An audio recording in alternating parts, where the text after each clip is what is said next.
Welcome to episode 48 of the Heeb Goy show. We're almost to Heeb 50, man. Goy, Almost to we're 50. back. I know. Pretty Much soon like, these shows are going to be like older than more number, like if you're 51 and I'm 56, then it's going to get up there, yeah, pretty soon. Yeah. you know. So what do we got? We'll start strong. So a couple days ago. So okay, everybody, those who listen frequently know that I had a subarachnoid hemorrhage. Right. The 10 loyal listeners. Yes, I had a subarachnoid hemorrhage in December, and they went in and they stented it, and they repaired the aneurysm. Jesus. I won't know whether that repair was successful completely until next month. Okay. So, because it can take that long for it to heal over. They don't have to go. The stent stays in permanent, right? Oh yeah, forever. Yeah, they're not going. Okay, good. So, in the interim, they basically said to me, "Look, you got to keep your blood pressure down. Yeah, look. Right, as low as you can get it." Which is hard for me because I've always had high blood pressure. So when I left the hospital, they left me a cocktail of drugs that I take. Well, not all of them. You decided to not take some of them. Well, I stopped the antipsychotic. Thank you. Thank you. Yeah.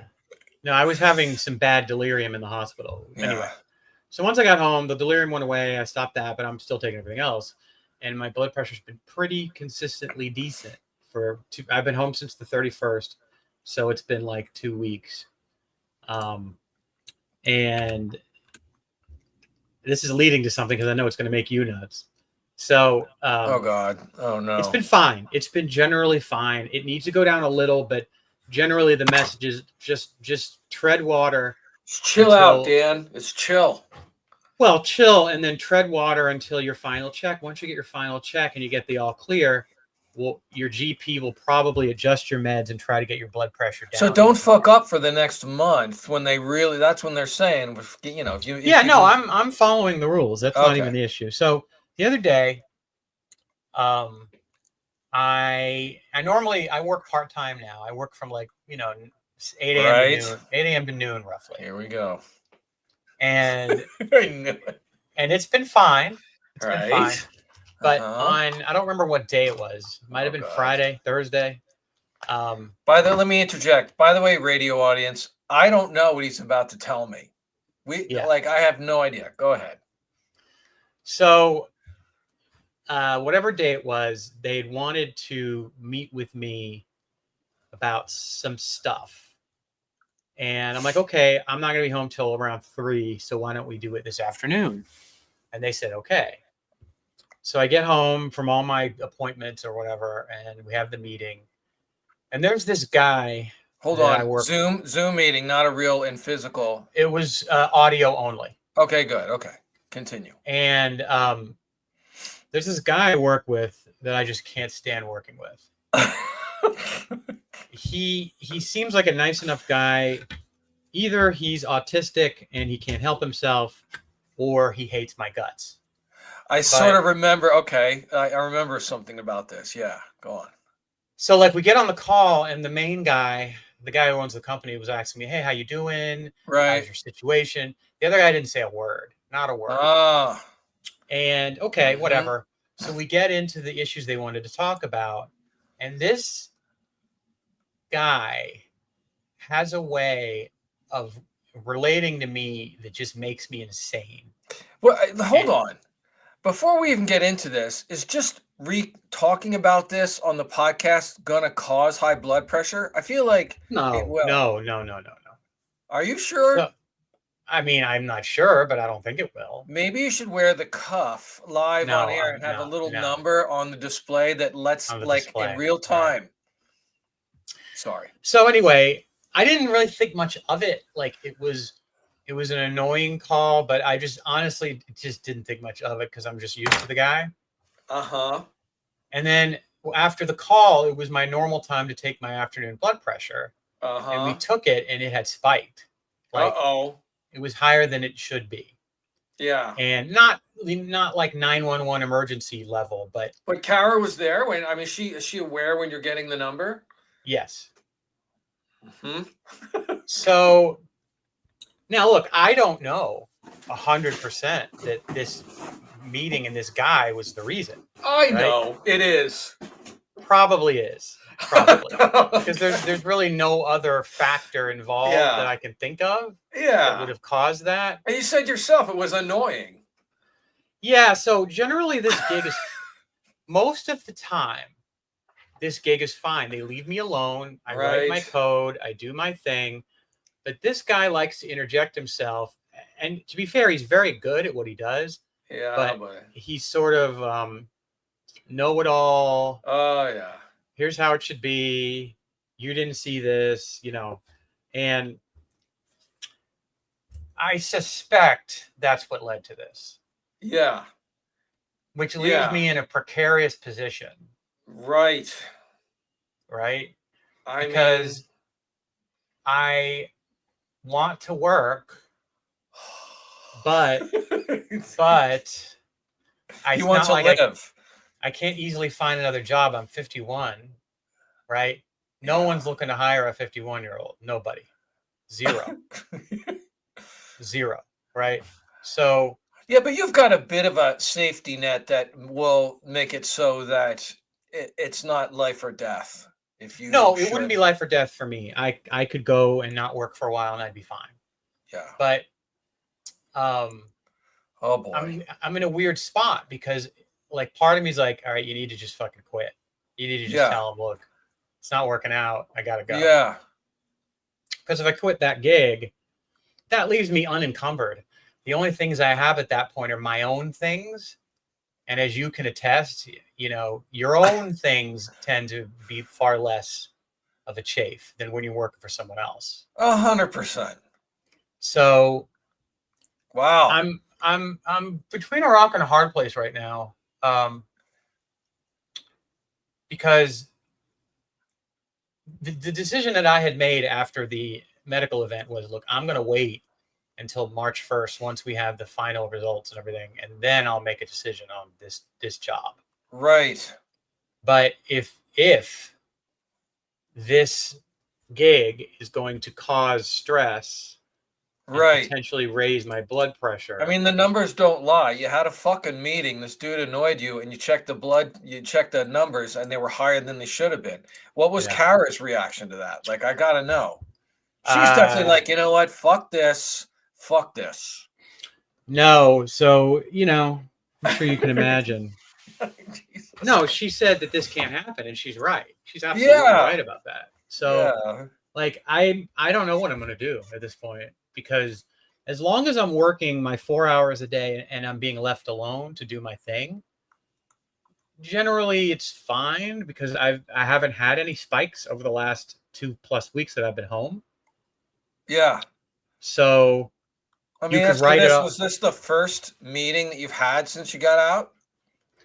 Yeah, first meeting with him where it's me and him. Yeah. Do you want my advice or do you want an ear? I want your advice. So I know what you're going to say. Well, maybe not. Not really. I know how important it is. Work is to you. And if so this is the first meeting with this dude that happened and the blood pressure spiked. And from what I know about you, which is a lot, that it's probably this dude in particular, be it logical or not, is the reason for the high blood pressure. There's a direct line. So either A, you quit the job completely, or you tell your boss in no uncertain terms, look, this dude rubs me the wrong way and he spikes my blood pressure, and I can't be on a meeting with him anymore. If you want me to keep working for you, just leave me alone. I'll do the code, and I don't want to go to these fakakta meetings anymore, and I'll work for you. I can't really do that because this guy is kind of the head developer, so I would need the dude that's annoying is like the head dude. Sort of. He's been there longer than me, so he knows more than me. Yeah, and he's not my boss, really. It's just that But he's not a dude. He's not a dude you can avoid. No, this is really the only the only thing I can do is quit. That's the only. It's either quit or try and mitigate as much as possible. Do my work like I normally would from 8 to noon. Do my shit, and then if it comes down to having to deal with him, just avoid as much as I can. I don't know. I'd say quit. Do it tomorrow because I mean, if you had a number spike and and you almost died, you had a very close brush with death. Now you've got a second choice.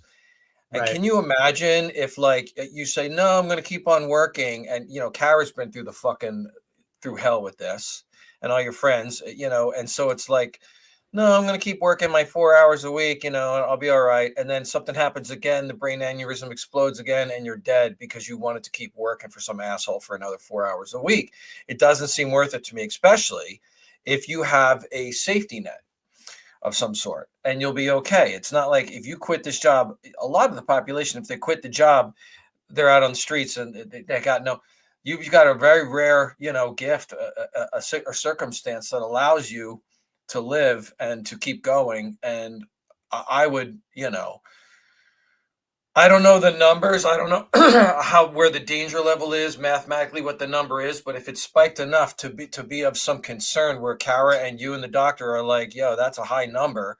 That's pretty dangerous to be right after a brain aneurysm," and it's not like there's any other thing in your life that causes the high blood pressure, then it's a no-brainer. You got to quit this job. It's life or death. It's just like an addict that, like, look, if you keep doing drugs and alcohol, you will die. So what do you I want to feel do? like I would probably just say to the guy, I'd tell him the truth, and I would say, I've never liked working with this guy. He treats me like a flower. Yeah. I think I would mean, go out in a ball. honestly, I would go out in a ball of flame, and I'd be nice. I'd say, look, I really like you. I like everyone else at the job. I like the job, but this right, guy drives me nuts, and he treats me like I'm a kid, right. and he talks down to me like I'm some junior guy. I'm 51. I'm not junior, I'm a grown man, and and yeah, and I tell him. think ultimately I know I can't avoid him, and that's okay. And I think it's better if we just part ways. I mean, you don't have to call it a ball of flame, go out in a ball of flames, but it's definitely like straight up honesty, which is going to leave you feeling better. And if you don't approach that conversation from a place of spite and anger, and if you approach this conversation with this guy from a place of like self-care and just be like, look, just very matter of fact, like this guy spikes my blood pressure, be it, right or wrong. He treats me like a child and it spikes my blood pressure and I want to live. And so, I I don't see any way around it. Obviously, you're not going to let me work without interacting with this guy. And it's just one of those things. And I just feel like it would be detrimental to my health if I continue to work here. I'm going to focus on my health and my recovery and low stress, low blood pressure type of activities. And I've enjoyed working here. But I'm sorry, unless you can come up with another solution, I'd love to be left alone in code. But I know that's not. The only solution in my mind would be just keep working, and then if it happens that I have to deal with them, at that point I just either cut bait or because I don't have to deal with them I don't have to deal with them every day. Yeah, but there'll be another meeting within a week or two, and it's going to happen again. And so you don't want to risk. You don't want to risk. So in other words, you don't want to tell yourself and Kara, look, let's just wait until the next meeting, and then we'll check my blood pressure again to see if it spikes again. That way, we'll really know. I mean, that's kind of a dangerous game to play because what if it spikes so high that it pops the brain aneurysm and you're dead? No, I mean, yeah, I what you just said is a very low possibility. Okay. You have to realize that what happened to me before was a bolt of lightning combined with some other factors. The surgery is now 6 weeks in the past where they went in and they stented it. So yeah, the chance of having any kind of recurrence is very low. But that said, you don't want to take any unnecessary risks. So it's just I don't like unnecessary risks. I mean, everyone's different in life for what their quality of life and what they want to do is. But I don't know. I mean, if I'm in your shoes, I know what I'm doing. I'm quitting. No, I know you would say that, and I look. I don't disagree with you. It's just really, really hard for me. That's true. I'm not you. I mean, I'm. I Because loathe work more than I you do. know another gig was not going to come quickly or easily. Yeah. And I feel like if I quit this job, I'm going to be, I mean, be doing my own thing. I do have other things. They don't pay a lot, but they pay enough to cover necessities, you Yeah. know? And then I have, the money that I've got saved up, and, I'm fine. I shouldn't complain. Most people, like you said, most people who think they're going to quit a job, they're looking at homelessness, you know, I I'm mean, not looking at that. most people stay in jobs that they loathe because of the threat of homelessness. They don't like working. No one likes working. Nobody wants to be homeless. So, I don't know, dude. I also think you should sort of let in your scope the possibility of beautiful things happening and magical things happening. Like, I know you've got some projects of passion going on the side that could, you never know, like that could sort of turn into other things, or let the universe open for possibilities of other things to happen, of things that bring you joy, you know. So who Yeah. knows? I mean, I would have, when I quit my corporate job. This thing popped up on my Facebook the other day, and it says, uh, on this day in 2022, you posted this, and it was where I quit my job for good, and I was just going to make art for a living. And the post said I might last a year. I don't know. That was 3 years ago. So, and I didn't think I'd be able to sell art and just like live for 3 years. I thought that would last maybe a year. Yeah. So things happen when you follow your heart, I guess. I don't know. I worry about you, dude. It's a low possibility and all that, but I know you pretty well at this point, just like. Yeah, there's no way around this, because there's no way around it. The guy drives me nuts. He always has. I know. Like, I think what I can't figure out is whether he just hates me or whether he's on the spectrum, or both, but like, even if you knew the answer to it, the guy would still drive you nuts. It's just one of Correct. those things. It Like, would. And yeah. like, you and I dislike people on the same level. When I say that, not all people, but like certain people, like when I dislike a person for a reason, that shit stays and it rarely changes. It's not like I don't like Yeah. this dude, and then like a little while later, oh, it's actually not so bad. I really like him. It has happened to me. It's super rare, but it's the deal. I know, and Dan, this is a Yeah. podcast we Look, like to complain about people we don't I like. know that you're right. It's just pulling that trigger is That's hard. a hard step. I'm not going to lie. That's going to be a hard step for you, because I know you're more of a dude who likes to work and keep busy and keep money coming in. And that's a hard thing to walk away from, knowing that no one's going to hire a 51-year-old, Nobody. but you might come up with your own thing. You're pretty, I mean, the projects of passion that you got going on are such that people will be attracted to them. The pig thing, the fucking pugs and pig. There's a million things that we talked about that are going on. Yeah, for sure. I mean, It's not like you're some schlub with any lack of enthusiasm and motivation and passion about things, like most people there's a couple people, like, say you work and you're a cook and you don't really have any other interests than like vaping and like video games, and that describes like a lot of people.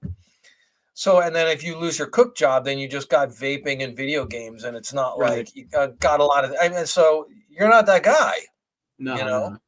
No. So that's a good thing to look at. You're probably right that something would present itself. That dude, something will happen, and it's been my experience. I know it sounds like fucking hippie bullshit.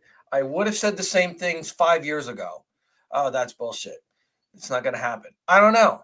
It just when you start going down this thing where like I'm just going to do what I'm passionate about and what I like and what brings me joy. Positivity attracts positivity, and all of a sudden the ball's rolling and things are happening that I can't explain. I can't explain it. I think some good shit would happen to you if you were like, fuck I mean, this. and again, I'm not going to starve, so like it should Yeah, be. and you got that going on, shit. It should be an easy decision. It should be, but I'm going to talk to the wife about it. Well, you make sure to tell her what I told you. Well, I'm sure she could guess what you said. Yeah, but I'm sorry to hear that. I am. Look, I don't have all the fucking answers. I'm not you, but I mean, that's scary. And you've got the correlation. Yeah. You've got the fucking math. If that, for sure, you're absolutely right.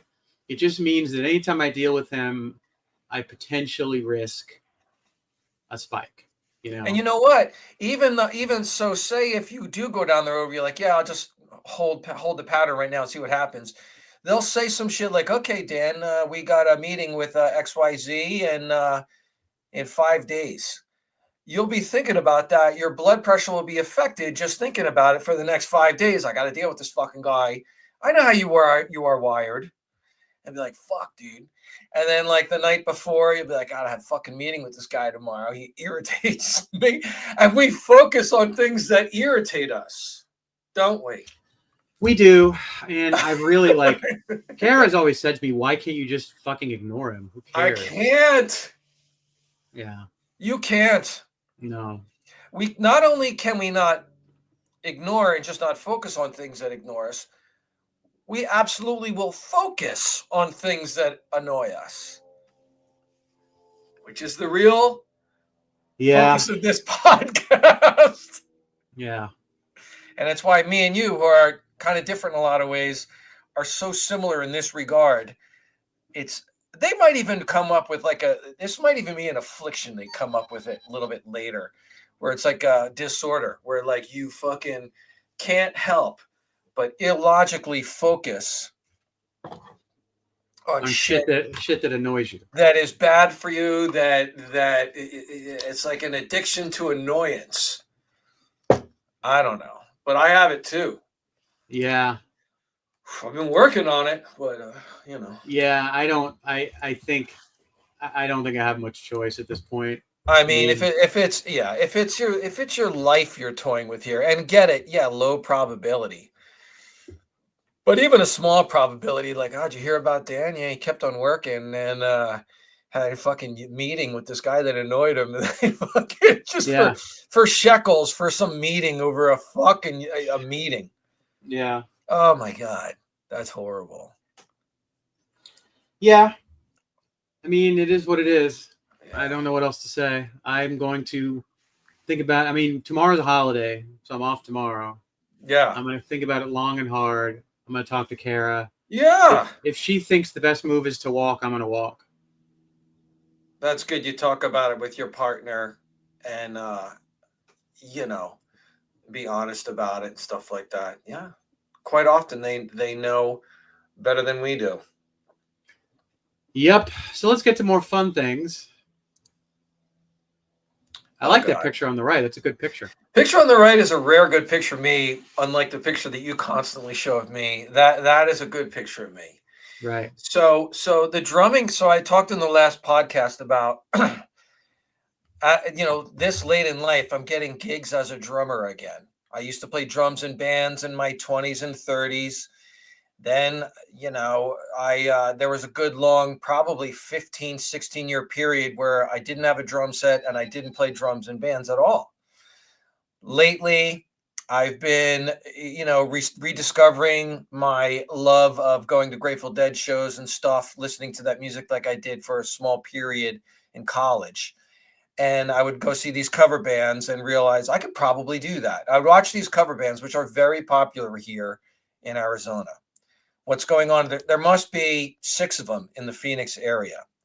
And I noticed, so I'd go see this one. I'd notice like, I know these fucking songs, and it's not double kick pedal metal. It's very chill. And everyone on the band is 50 or so. And I'm like, I could probably get up there and do that. It looks like fun. So lo and behold, I started doing it. Long story short, I got a drum set. I started getting myself at that. You know me, I weasel my way in any situation, Dan. Of course. If there's a community. I can only imagine how many clandestine meetings in a parking lot you had to do to get that full drum set. I got the full drum set in a very unusual way. I posted on, full drum sets with cymbals and everything is going to cost you, even if it's used, that's going to cost you easily north of $1,000. Oh yeah. Because of the cymbals and the hardware and all those things. But I posted on a Facebook Market page kind of a story that was true. It was from the heart. You know what I mean? It just said, hey, man, I am of limited budget. It wasn't begging or anything. It just said, I'm of limited budget.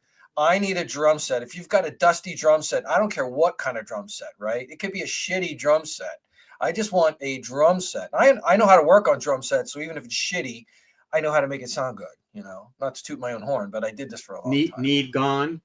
Yeah, I was looking for like a need gone situation. Yeah. I was doing the most frugal. Does anyone have a drum set lying around it? Because I'm an old man. I want to get up there and play drums again. Some dude who was rich, who was from Scottsdale, saw my post and was like, hey man, what you wrote touched me. You know, I know what it's like. I'm old too, and you can't let that music die inside of you. If you've got a desire to be up on stage again, I'm going to help you. What's your budget? Have I told you this story? I mean, I hope no. So it wasn't a begging post at all. I don't like those. You know, it wasn't like that. It was just you didn't have a picture of your kid. No picture of my kid. It's on the spectrum. Right. Nothing like that. So it was like me. It was like, look, I'm 56. I want to play drums again. This guy contacted me. He goes, he's like, look, I'm doing well in life. Got a bunch of drums. He goes, tell me your budget. And I'm like, you're going to laugh. And he's like, $200. And Dan, $200 won't even buy you one used cymbal. No, that's nothing. A whole, yeah. Nothing. But I didn't get, so I had a couple pieces. I had a kick pedal. I had a hi-hat stand. You know, I had a couple. So I'm like, he goes, what do you need? And this was in like a Phoenix drummer page. And I go, I need a fucking kick. I need this, that, X, Y, Z. And he goes, let me call you back and see if I can put something together. And I'm like, scroll by in the interim, I'm like looking through his page and I see that he's a older dude like me, but he's got shitloads of drums. I could tell he's doing well in life. He's one of these tech dudes, you know. And he calls me back. He goes, hey, look, I got something for you. I got a kick. The name of this kick, this drum set is called Sound Percussion. It's one of these lower grades. I mean, it's not like a fucking Ludwig or anything like. It's a beginner kit, but it was in good shape. You can tell in the picture it's in good shape. So yeah. And he goes, I got this. I got cymbals. I got the dip. I'll give it to you $200. And I'm like, you're gonna sell me all that shit for $200? He's like, yeah, bro, your story touched me. I know what it's like you want to be on stage. You're a performer, right? You're a musician. I am too. I'm going to make. And so I met the dude in the parking lot and I handed him $200 and he handed me all these drums. And then, Dan, I busted out my portfolio of all my original artwork that I sell, you know? And I said, pick anything out of here that you like, if you like any of them, and I want you to have it. And he picked out one of my pieces that's worth. Were you at all concerned that he would want a gay kiss? I wasn't. The gay kiss, it's funny you bring that up. I was not concerned about the gay kiss, but it did make me think about, like, what would you do for a drum set, you know? The gay kiss. Dan is clapping back to one of our most popular episodes ever, which is where we try to find out what a desperate poor guy, like what he'll stoop to. Yeah, what he'll do. Like if you're a heterosexual guy, not that there's anything wrong with gay at all. It's just not the way you're wired. You don't want to be kissing guys. I don't. And like, what would you do? You know. Yeah. But no. So anyway, to get back to the story. So anyway, you know, now I've got this drum set. Now I started getting gigs. Right. I got a gig like that. You know, all these Arizona bands. They're solid. They're not solid dudes. Like. People move around. It's like characters in like a shell game. Oh, this guy has a bass player. It's not going to be able to make it. Let's take him from this band. And everyone's cool about the mixing and matching of, right? Moving drummers around, moving guitar players around, whatever. You never know. And so I saw that this was going on. And I was like, this is new to me because it's not like Grotus couldn't play a gig. They would get a different drummer in there. Like I'm from the story. I'm from the origin of, you're in a band that's an original band and you make these songs and you got to perform them and that's that. No, there's all these bands doing Grateful Dead songs. And so it's very much a mix and match. Oh, you need Bruce, you know, your drummer's not work. Your drummer can't make it because whatever. Get Bruce in there. Let's give Bruce a shot. Bruce knows the songs, he says. Bruce gets up there. He does well. So now that that's out there, other bands go, hey, I saw Bruce up there. You're right. The kid can play. I mean, the kid, the guy can play. Let's get him. So now it's to the point where I've got 4 gigs lined up with no less than 3 different bands. The 1 gig in Vegas has been confirmed. It's going to happen. Oh, wow. And it's not as grandiose as I thought it would be. It's not some huge hotel on the Strip. I forget the name of the hotel. Do you know Vegas well? Do you know that whole deal? I've been once. You've been once? There's a name there's a name of a hotel. I can't fucking remember it. It's like it's not on the Strip. It's a smaller, it's sort of like a tier down, but so it's 2 gigs. It's a Wednesday, May 15th, Thursday, May 16th. These are both nights during the Grateful Dead and Company run at Vegas at the Sphere, which is just down the street. This big hotel is the same hotel that holds what's called Shakedown Street, which is the major venue of all the vendors that sell the fucking shirts and whatever. It's like it's one of the bigger hotels that's connected to this whole Sphere run. Does the band that you're playing in have merch? No, but they will once I get involved. All right. I'd get myself some merch. Oh, I'm going to get merch. It is a longer story that I don't know how much of this I want to say on the air. The band that let's just say I don't know if I'm going to be a full-time, long-time member of this band that's playing at the Sphere. It might be more of a we need a drummer type of deal. You know what I mean? Nothing wrong with that. And all these bands that I'm in are like that. They're like, I'm not the guy. It's interchangeable. Yeah, like you said. But I mean, Dan, they're well paying. It's $600 for me to play in Vegas for a couple hours. Wow. And free room and board in a suite. You know, Ro's going to break out that calculator and figure out how much gas you're going to use, and then she already did. She already did, and you're only really making $480. She knocked me down a few pegs and let me know already. Well, if you eat out, which I know you will, and then the gas and turns out so then, and I'm like, I'm also going to want to. If I'm there, I'm going to want to see the Dead in the Sphere, and those tickets are expensive. And it's not like honestly, I'm not so huge fan of the Dead and Company because they're too old and slow, and I don't like that. But the Sphere experience I want to see because that's apparently some sort of mind-blowing visual. Yeah, that's what I've heard. So I do have an interest in seeing that. Not like I'm going to go take any LSD and look at it, but I mean, I am going to go enjoy it. Anyway, so that's what's going on. And these are photos. The one on the left is a photo of like one of this one band called the Noodles that I play with a lot. And that was good. So the one band I started doing with, they're called the Noodles, right? And they've got this drummer who's really good. He's like 30 years old. He's really, really fucking good. This kid, he's young though. He's decided, you know what? I'm going to go work a career because I need to have money. And everyone in the band who's older told him, you're such a good drummer. What are you doing?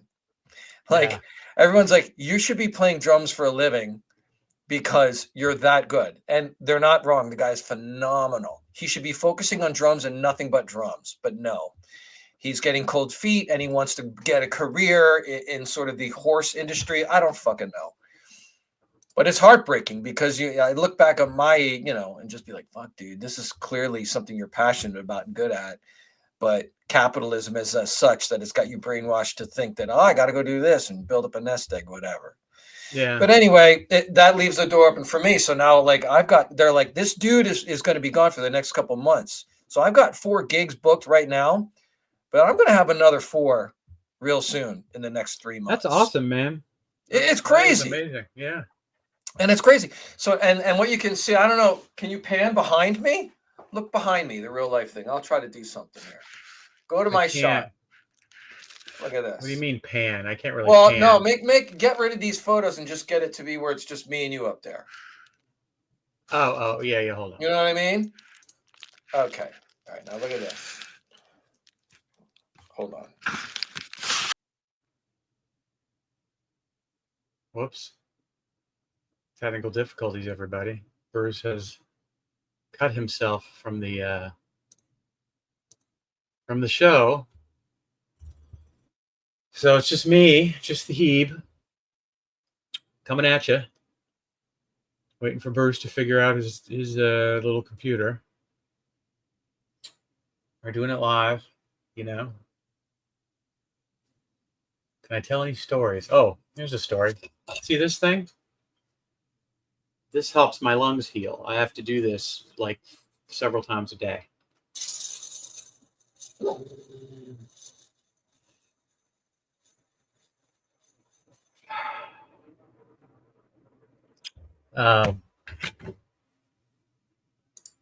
You just text me and said I disconnected. Oh God. Bruce is technologically challenged, everybody. He makes fun of boomers, but in many ways he is boomer-esque. And this is one of those ways. He'll be back in just a minute. Now that you've seen my lung exercise machine, I know that it's very exciting for you, for everybody listening to know. I'm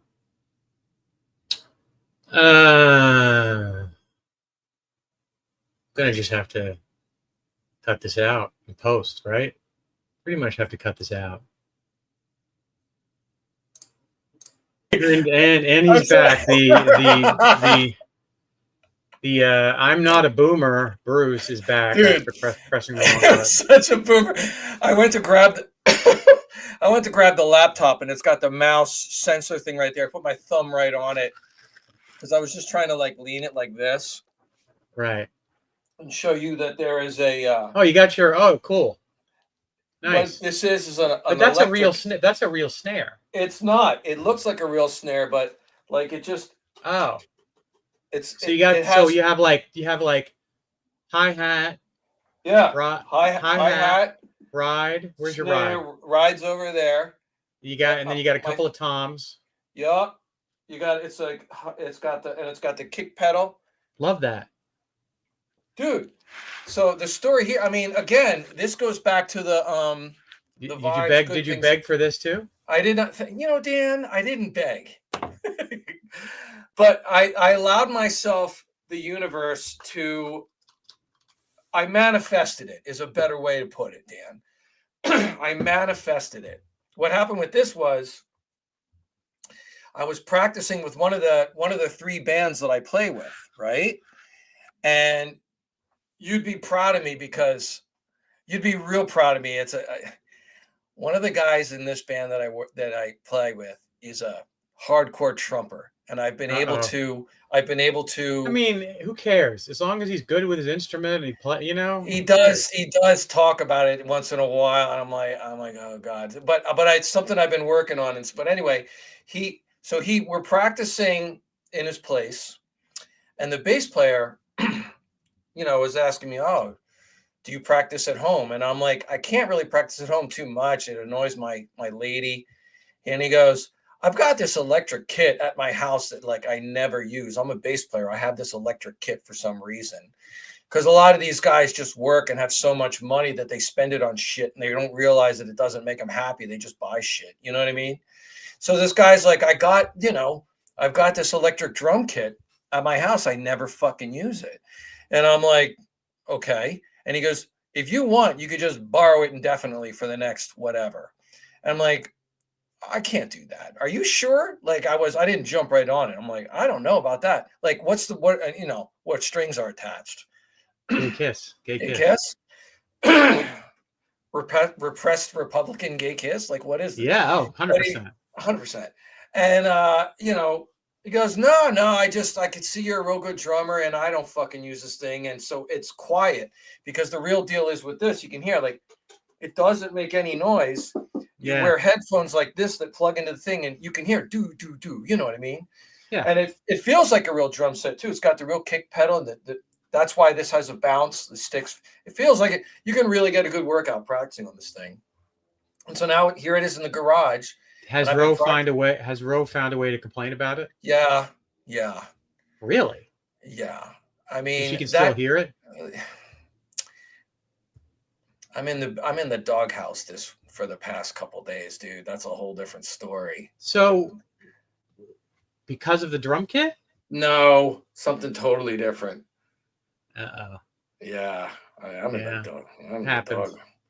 I'm in the doghouse every now and again. When I get in the doghouse, I start thinking about Dan's offer. Like, because my head goes to the worst possibility. Like, I'm an extremist, I know. Yeah. So when any like little bump in the road happens, it's like, that's it. I'm done. Everything's done. Everything's to shit. Looks like I'll just, Dan has said that I can sleep in the pig barn. So I start thinking about, No, I well, mean, you could. I mean, once we're in the house, you could sleep in the RV. You know, I could set you up a bed in the pig house, the 8x8 monkey hut. I bring my own cot. I have a Bring your own little, cot. I have Yeah, I a, mean, I would love to have you here, man. I need a henchman for oh my sure. God. I mean, while I'm But recuperating, especially. yeah, I mean, I think we should milk this thing. I think we should get you a head bandage and a wheelchair and go out to strip clubs and get some, mercy lap dances and stuff. You know what I So, mean? speaking of which, I got to show you this. One of my tenants is a 23-year-old kid. He and I have become tight, and I always get him funny Christmas gifts. Uh-huh. So, this year I got him a dish towel. Hold on. Hold on. Wait, look at this. It says it's a dish. Dan is holding up. It says dish. It looks like a dish towel with a flower on it, but it says in very plain letters, jizz towel. Yeah. And here's the funniest part. Does he not know how that works? So here's the funniest part. I had ordered one of these prior to my medical incident, and I completely forgot about it. Oh, so like a week ago, I'm like, oh yeah, I got to get him a Christmas gift. So I ordered it again. So I've got 2 of them for him. He's got 2 jizz towels.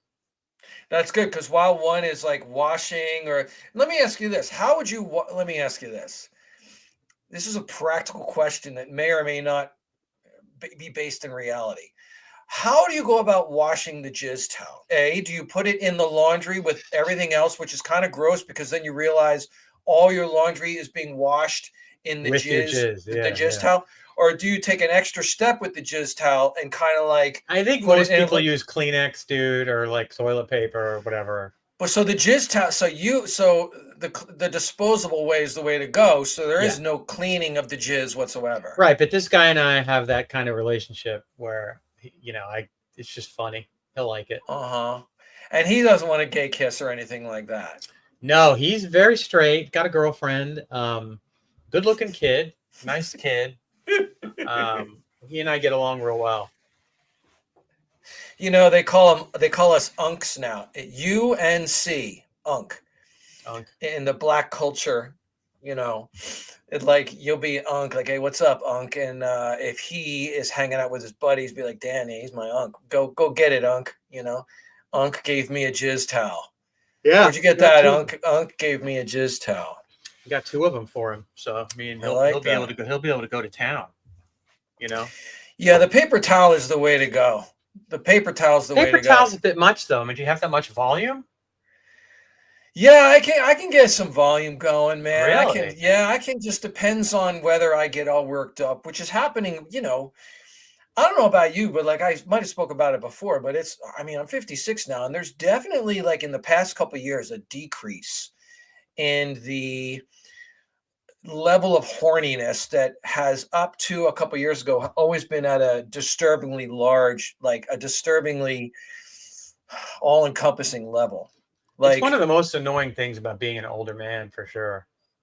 What, the fact you still have it, or it's going away? No, the fact that you still have it up to a certain age. Yeah, it is pretty. You really don't want it. You don't want it. No. And so, like, but there has been some relief, and so I'd say up to about 3 years ago, I was at the same level as I was when I was like 17. Like, it never goes away. You're like a walking erection. Yeah. It's just like you're just fucking spraying the walls, like nonstop. You need lots of jizz towels constantly. But like in the past couple of years, it's been, and I've noticed it go down. And of course, when you notice it go down, the medical community is like, oh, this is horrible. You should definitely take testosterone. You should definitely, in the commercials, you should definitely get back to your limit. You should get back to the way you were. And I look at these things, I'm like, I'm fucking glad I'm not the way I was. Are you kidding? I was like, sort of like realizing my new normal. And I'm like, Bruce, this is great. You don't have to deal with this 24/7 like the way you used to. You can just have a conversation. You can just, it's a blessing. The short story is, this is a blessing. I don't know if it's low T straight up, but it's gone down a little bit and and it's natural. This is a natural part of aging. It It's is fine. absolutely, yeah. I'm looking for that to happen to me, but It's great. Right now, I don't have much Are desire. you still this? You're still this 17-year-old walking erection? No, not right now. Not because of my medical thing. Right. But are you? Not It will even come thinking about back.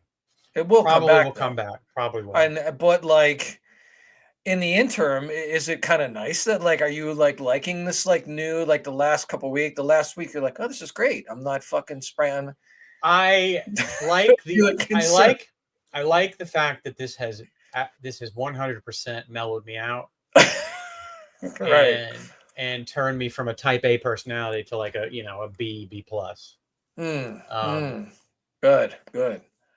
But yeah, folks, not much else going on. I got some follow-up. I got a swallow test on Tuesday. You jealous of that? So does that involve thick water, or what is the swallow test? So they bring me in, they ultrasound my throat, right, and they have me swallow this contrast shit, and they want to make sure I'm not silently aspirating. And what that means is liquid going down your windpipe without you knowing it. Oh, that would suck. Always have a little bit of trace water going down into your lungs, because you would eventually get pneumonia. Oh, now, fuck me. Nothing showed up in the chest X-ray I had, and I'm able to swallow now normally, and it's fine. I don't have any issues. So I assume it'll go fine. But I have that on Tuesday, and then the cardiologist on Thursday. Isn't it fun getting old, kids? It is the worst. I mean, it is just like I'm 50. You know what? My birthday is coming up in May. I might be 57. 57. Ooh. And that is so like, and that's late. That's late 50s. Yeah, I've been really struggling with it, Dan, because a couple reasons. Like my mom passed away when she was 59, right? Oh. And I'm like, fuck, dude. Like it feels weird to be close enough to that. Like this is when you die, right? Yeah. Not only that, my friend Dan has a brain aneurysm. I had another friend a couple years ago that died with a CPAP machine in the middle of the night, who was exactly my best friend. Actually, he was my best friend in high school growing up. A couple years ago, died because he was big and unhealthy and had a CPAP machine and fucking fell asleep in the middle of the night alone in his apartment. Didn't have anyone that he didn't have a special partner or nothing like that. He just died in his apartment wearing a CPAP machine at age 50. And I was like, fuck. And then, Facebook is horrible because you see people like, oh, this guy, but like we're right around the age where people are dropping like flies, Yep. They really are. And I'm like, oh, that's weird because I thought people are supposed to live to be about 80 or 70, whatever. And I'm not seeing evidence of that. I'm seeing evidence that people are dropping like flies like now. So it gets me thinking into a dark place. You know what I mean? I'm like, fuck, dude. Like, fuck, I only got about a couple years left. You know what I mean? I know that's probably not true, but I mean, well, when did your dad die? He's still among us. Okay. And the thing about him, I mean, I might have that, but yeah, he's from the definite, like he's from the Scottish low-class farmer community when my mom was more of an upper class type of thing. But my dad, he is fucking, and he's still smoking and drinking, been smoking and drinking his whole life.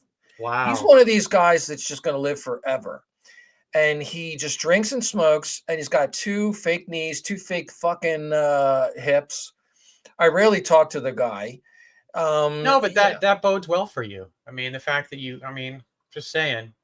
I mean, I do got those genes, I guess. You know what I mean? And the and grandmother on his side too smoked and fucking and she lived to her like 90s, But I don't know. It's just a weird thing. But yeah, that's all I got going on now is that I got these drumming gigs coming up and they pay. Unlike Grotus, I was telling Ro the other day, I'm like, I had a check, I'm like, oh, they gave me a check. I got this check. This was a lower one, 175 for playing for a couple. It was like this dude's 70th birthday party, He's like, "Here's a check for 175." I'm like, I can't recall one single time in playing with Grotus for 10 years that I would get paid, handed money to me after the gig. It just never happened No, because it always had to go to the singer. promoter. Oh, and, this guy, that we got to pay band rehearsal space. The van needs a new alternator. It's one thing I union. never You get saw. the union light guys. Yeah. Never saw a fucking dime. The only thing I would see is what do they call it? A per diem. When you're on tour, you get a per diem. And it's like, here you go, $20 a day. And I'm like, that's not enough. So, No. you're stealing T-shirts. Well, that was back in the days when record companies just robbed you blind. And now there are no record companies. So, No. you just... All right, man. Well, I'm gonna go have that conversation with the wife about the job. Really? Yeah. I'm gonna talk to her. I'll let you know what we come up with. Yeah, I mean, I'm really torn. I mean, I know you are. I'm really torn. But I don't know, dude. I mean, it just seems like if you look at all the positives of it, that's going to reduce your stress. The only positive is money. That's it. That's it. That's the only reason to keep doing it is money. Yeah. Basically, because it's easy money. It's good money, and it's easy. Yeah, but the best good money in the world isn't worth your health. No, you're right. Yeah. You're right. That's scary. When that happened to you, man, it was like I felt bad for you, but I mean, I was definitely thinking like, selfishly thinking like, Jesus, Bruce, that could happen to you. If it could happen to Dan, it could certainly happen to you. I mean, people don't get preemptively checked to see if you have aneurysms. An aneurysm is just kind of a bubble in your artery. That's all it is. Yeah. Right? You can live with them your whole life. But it could be a number of things. You hear dudes like heart attack's big for me. I'm sure stroke. These fucking things will just come out of the blue. Yeah. And just like, I'm like, and it's so scary. It makes you think about bigger picture type shit. Like, what the fuck am I doing on this earth even? Like with my remaining time. So it does. Yeah, man, it triggers some big heady decisions, It completely changes your perspective. And on that note, I think I gotta pee. I have to pee a lot. You know something? Since I got out of the hospital, I am peeing constantly. Has it just been the hospital? Since I got out of the hospital, I've been peeing frequently. Maybe they had that pee bag hooked up to you. It did something. I Googled it, and yes, when you have a catheter, it can sort of irritate your bladder.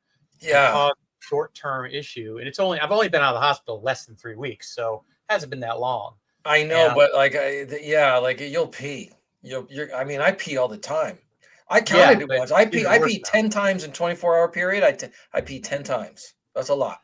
All right, well, I'm gonna hit the button. All right, go to the bathroom later. Here's the outro. Stay there. I'll be back off the air. We can talk to you. Okay.